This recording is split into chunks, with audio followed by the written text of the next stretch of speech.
A lot of people don't think about sculpture in the garden. And how did you come to be involved with sculpture that's really about being in the garden? I don't think I had the nerve to produce sculpture for the interior. I suppose, long story short, I made my first piece of sculpture about 25 years ago. I didn't consider it as a piece of sculpture. I consider it as an embellishment, as an ornament for the garden. And it took quite a few years for me to acknowledge the fact that I was making sculpture. It was rudimentary metalwork, which had an artistic flair. But did you have a background in gardening? No, I mean, I'll give a lightning resume. Left school under a bit of a cloud, aged 15. I was a potter, a thatcher, a rock climbing instructor, a mountaineering cameraman, and then on a whim I bought myself a 160-ton coaster and turned it into a travelling arts centre, theatre. When that all, came to fruition, I ended up making a piece of sculpture out of necessity. I was rather broke. The actor Jeremy Irons bought it, which was very fortunate for me, and it got me out of a financial hole. I then made another one for him, and the rest is history. The rest, as we say, is history. Your work is all over the world, yes? Absolutely. I mean, we're selling very well in America, which is lovely. I like the relationship with selling in America because it's direct. It's there's an instant. The dialogue is immediate, and there's no complications. We sell in China, we sell in the Middle East, we sell in Europe, but the immediacy of I like it, I appreciate it. How much is it? Oh my God, that's a joke. The immediacy of the dialogue and the rapport is what I like. So, I'll be honest with you. I'm actually extremely critical of quote sculpture gardens. Yep. I think it is not just the sculpture's not only art, but I think there's an art to placing sculpture in the garden. Can you talk to us about that? Placing it. I mean, we like to see where the piece is going, hopefully, so I can suggest what. If a client says, "I like that piece, I want that piece, and this is where it's going," all being well, it will fit. It will be an appropriate position for it. It's tragic when you go and they want to position it in completely the wrong place, like putting a sundial in the shade. So we like to advise, we like to engage. Minor, it's happened, But positioning it is key, absolutely key. Is it a focal point? Is it something you stumble upon? Is it something very discreet that's going to be inveigled in the garden? Do you have your own sort of personal thoughts depending on the sculpture of whether it should be a discovery or whether it should be here I am? Yeah, no, my bank manager's adamant that it should be enormous and very expensive. No, in reality, I like both. I like the piece to disappear in the garden. I mean, even a large version of that in the garden can disappear using because it morphs into the garden. The reflections of the garden become part of it.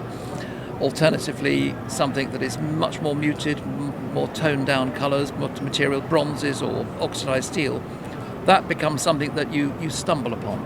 So from my point of view, I like it if the piece has to interact with the garden. It can't be, look at me, aren't I wonderful? It's got to be, I'm working with the garden, whether it's reflecting it or whether it's actually becoming hidden and disguised within it. I am noting a little bit of, we seem to be orbs and circles, and is there anything to that? I spent the first... Are there any angles? Yeah, no, we do. I get very angular. I spent the first 10 years or so making armillary spheres, which is what that was my signature piece. I'm sorry? You called them? Armillary sphere, from the Latin meaning armillaire, bracelet or rings, devised by the Greek philosopher Ptolemy about 250 AD. It was the spherical sundial, the armillary, which is a very elegant mixture of art and science. So that was more engineering than art, from my point of view, having to get it right. So I suppose if I spent 10 years making spheres, then as I evolved into sculptural pieces that were pure art, I stuck with spherical objects. We do other things. Other shapes are available. This is a copy or my variation of an armillary sphere devised by Ptolemy 250 AD. It's been made for a specific location, so the exact position on the planet determines how all the rings are set. So no two armillary spheres should be the same. Gotcha. So the latitude and the longitude, the equatorial plane, the meridian, the horizons, all the relevant all rings are named. So we make it so it tells the time using ancient mathematics. But the main key for me is this is a piece of sculpture that takes its function, its inspiration from the heavens. So they were imbued with oracle-like status. They were the voice of the heavens. They were something ethereal about them. So there's a tradition, there always has been a tradition with sundials, and particularly armillaries, of lovely quotes. And they're meant to, we can write whatever you like, but it should be something a little bit uplifting or a little bit spiritual, quizzical, and that's the tradition with them. How does this one function, though, as a timepiece? Walk us through that. Okay, so essentially, this one's been made from my home in Oxfordshire in England. So we have a latitude, we're north of the equator, 51 degrees. So this angle here is 51 degrees. The sun rises and sets at the equinox, equal night and day, 12 hours of daylight, 12 hours of night, when the sun is at 51 degrees at midday. So that is how we've established the equinox, or the latitude. So the sun, eventually, in England we get this 1 or 2 days a year when we actually have sun. It's a slightly different story here in California. I was just there. It'll come beaming through here, and this is the gnomon. This is the science of gnomics.